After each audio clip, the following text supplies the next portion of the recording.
नमस्कार, माझं नाव धनश्री संतोष सुतार. मी assistant teacher आहे. 2022 साली मला उजव्या साईडचा छातीचा कॅन्सर झालेला होता. बाहेर मी ऑपरेशन केलेलं होतं एक लोकल हॉस्पिटलमध्ये. ज्यावेळेस ती छातीची गाठ काढली त्यावेळेस ती चरबीचे हे सांगितलं होतं.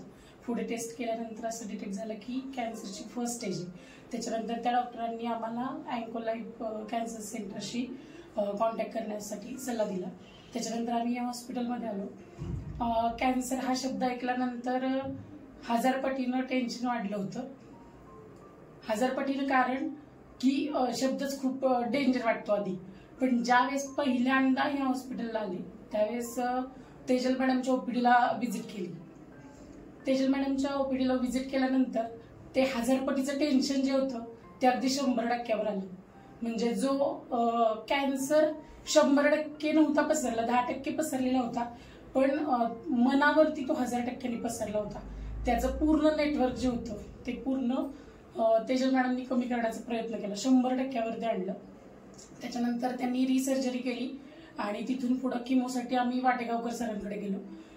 ज्यावेळेस तेजल मॅडमकडे 1000%चं 100%वर आलं, 100%चं वाटेगावकर सरांनी ते सुद्धा 100% कमी केलं.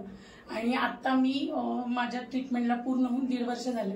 मी अगदी खूप छान पद्धतीनं खूप माझी नॉर्मल लाईफ जगते. मला कुठलाही आता त्रास होत नाही किंवा काहीच नाही. मी खूप छान पद्धतीनं माझं नॉर्मल लाईफ जगते. माझ्या फॅमिली सोबत माझ्या फॅमिलीसोबत मला या सगळ्या ह्याच्यामध्ये खूप मोठा सपोर्ट होता आणि त्यात मी खूप इझी बाहेर आले.